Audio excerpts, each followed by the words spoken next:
Well, Fighttober is officially over, and now I have to finally do my thoughts about 2XKO. I personally enjoyed the game, but I remember talking to a friend of mine that loves Street Fighter, and they tried it for a little bit, and they said it didn't rub them the wrong way. And I understand why it rubbed them the wrong way. And I'm going to tell you what I find, even though I love the game, I love the art style, and I love what they are trying to do with 2XKO. It's probably also because I love tag fighters as well.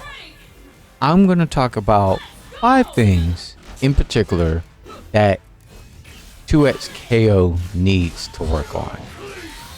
Number 1, just because 2XKO has the person that created rollback netcode and has really came up with an awesome system to make your games feel seamless. 2XKO is not protected from laggy games. Lag is still a thing in 2XKO. A lot of people think, oh yeah, well, it's gonna have the best rollback netcode and all that ever, that you will not get a match that is laggy now and then. Yes, you will get a match that is laggy, and it sucks. Now, is it few and far between? Yes, but lag is still a thing, and I still want to throw that out there that 2XKO, even though it's gonna have the best rollback netcode you ever seen, it's not prone from internet issues from the other side of whoever you're playing against, or on your side if you're the one with bad internet. It will still happen, so just put it up there. And this gets me to my second thing, because due to having bad connection or something, sometimes when you are in a game where it seems like it's trying to catch up with whoever has the bad connection, you will have problem with your hit detection and blocking, because it will be slightly off. You'll think that you're actually blocking, but because of it trying to catch up to whoever has the bad connection, you won't be blocking. You'll take a whole combo.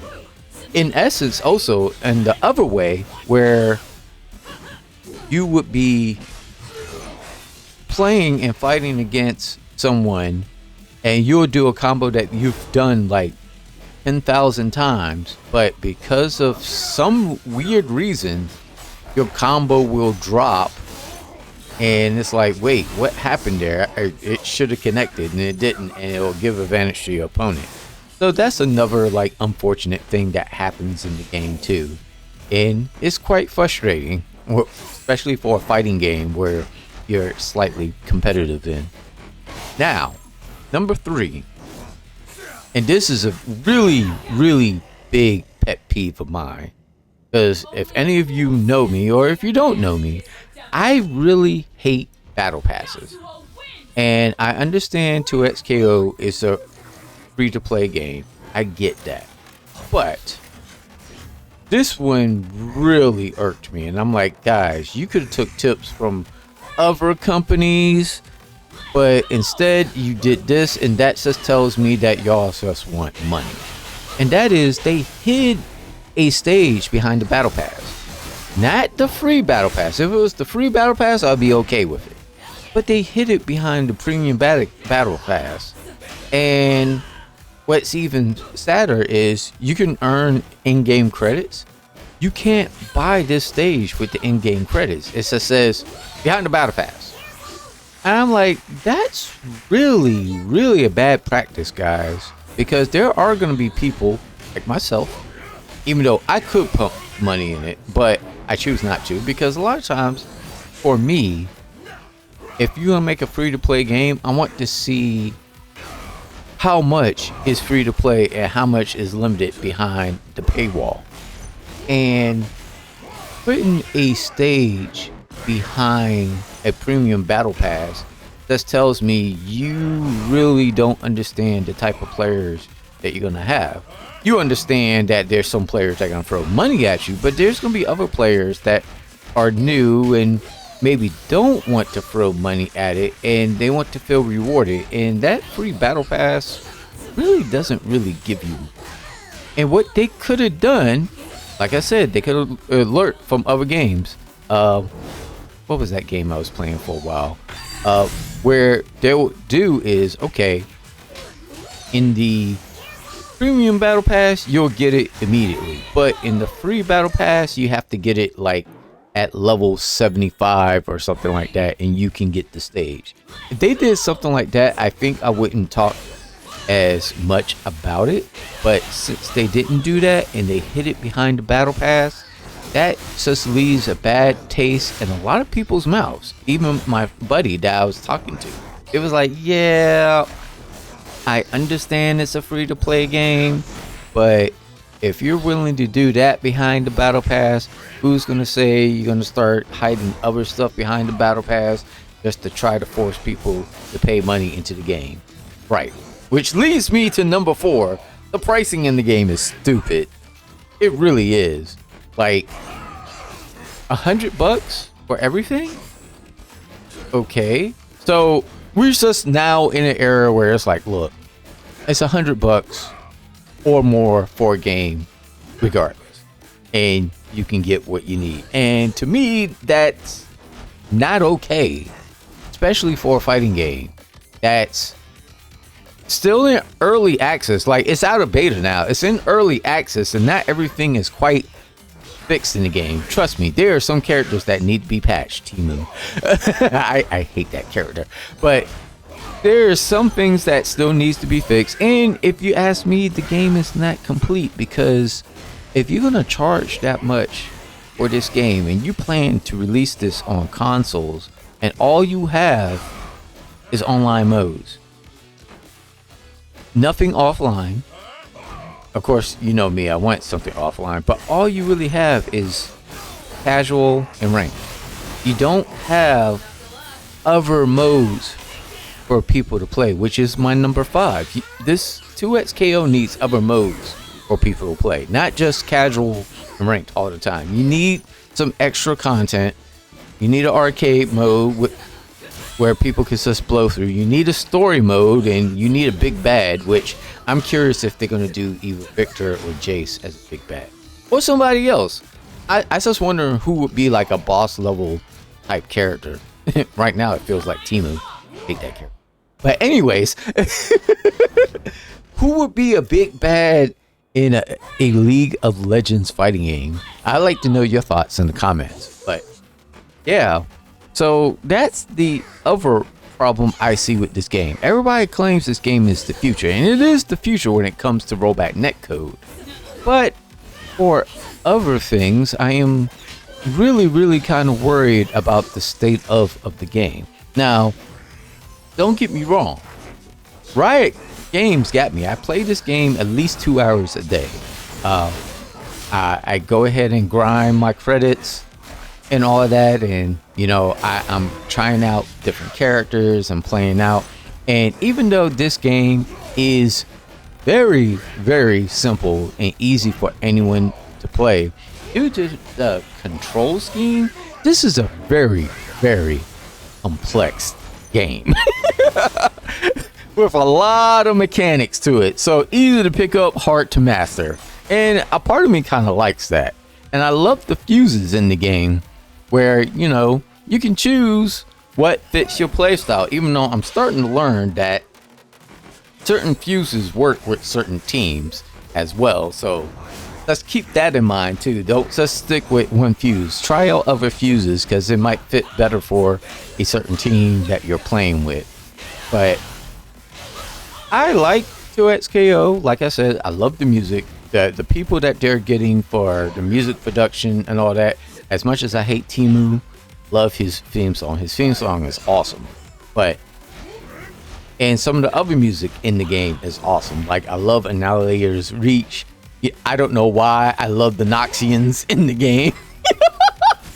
I've always liked the Noxians in League of Legends. I'm a weirdo, but it's okay. And I love how badass that track sounds.